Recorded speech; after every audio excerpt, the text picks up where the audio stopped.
Hi, my name's Fiona and I'm a network librarian with Life Aberdeenshire. I'm based in Mans. Today I wanted to tell you about one of the books I've been reading while I've been staying at home. People often talk about having guilty pleasure reads, and although I don't think that reading should ever be called a guilty pleasure, there are specific authors who I go to when I want something that's comfortable and something soothing. For me, one of those authors has always been Georgette Heyer. If you don't know Georgette Heyer, she wrote historical romances, usually set in England in the Regency period. But don't think Barbara Cartland, because Georgette Heyer's heroines weren't fainting, insipid ninnies. They were strong-willed women with character, and they were as much in control of their own destiny as the men who they paired up with. The problem with having a favourite soothing go-to author is that sometimes you can't get new titles. And unfortunately, unfortunately for me and her, Georgette Heyer died in 1974, so it has been a problem thinking, what was I going to read now?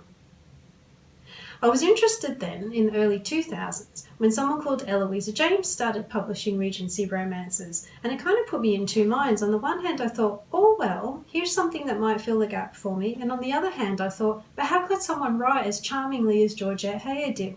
And it took me a while before I picked one up, but I'm glad I did, because I've read a few since, and I will keep reading more as well whenever I'm in need of something comforting. It's true that Eloisa James doesn't have the charm that Georgette Heyer has in terms of the writing, but there's a modern sort of sass in the Eloisa James novels, which is kind of funny.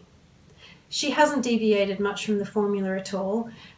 There's a dashing man hero, there's a strong-charactered female heroine, they meet, they're drawn together, but they don't want to be together. They're attracted in spite of themselves. They have lots of obstacles and misunderstandings thrown in their path, but in the end of the novel, they're happy in each other's arms.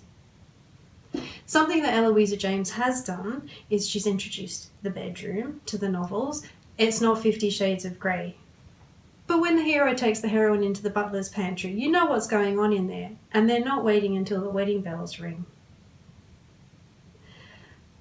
I can tell you about one that I've just finished actually while we've been staying at home. Eloisa James, this is 3 Weeks with Lady X. The heroine in this is India, and India is born of an aristocratic family, very respectable.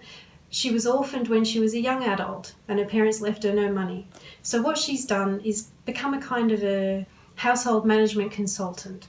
So bachelors or aristocrats whose wives are not interested or haven't got the wherewithal to manage the household, bring her in, and she'll decorate the home, and she'll hire them servants and staff, and she'll set systems in place so that things will just tick over and they won't have to worry about their household management. And then she moves on to the next client.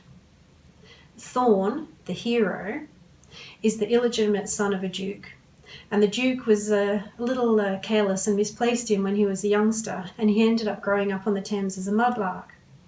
However, in his adulthood, he's become a self-made millionaire, and he's kind of accepted in aristocratic society because he is the son of an aristocrat, but then he's kind of not accepted because he's illegitimate. He decides he's in need of a wife, and he picks out a young girl, and he buys a stately home, a really run-down stately home that needs some love and care. In comes India. The rush, the 3 weeks, is because his near fiancée, she's not quite his fiancée yet, her family with her mother, who's very snooty, are away to visit to make sure, that he's going to be able to look after the daughter in the style to which they want people to know she's accustomed. So that's how the two of them come together. If you throw in a very young orphaned girl and another young aristocrat who's also in need of a wife and a young and confident country doctor, there's enough there for sparks to fly. There's some elements of history get thrown in every now and again, like India buys her furniture from Thomas Sheraton, and Thorn has a rubber factory and nearly invents the tyre. He doesn't quite invent the tyre, but he nearly invents the tyre. And in fact, his early life and the life of a mudlark in the 18th century England actually ends up featuring quite strongly in the plot towards the end. I have to say that I did finish the book with a smile on my face. And I think that if you enjoy romance, if you enjoy some chick lit, if you like character-driven novels that don't take themselves too seriously, it's definitely worth giving Eloisa James a try. We have got some titles of Eloisa James on Libby, our ebook library service, and we have plenty in hard copy as well, which are waiting on the shelves for you for the time that we can redeliver a physical library service. Or if you want to go old school, there are plenty of Georgette Heyer novels in our ebook service, and also, again, plenty on the shelf. If you visit the website Life Aberdeenshire and look at the libraries, you can download and join if you need to as well. You can join online. Just as a little parting thing, Eloisa James is actually the pen name of Mary Bligh. And Mary Bligh is actually a professor of Shakespeare. So when you're reading an Eloisa James, you're actually reading the work of a Shakespeare scholar.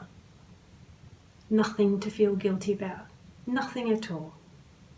Anyway, I hope you will decide to give one a try, and thanks very much for listening.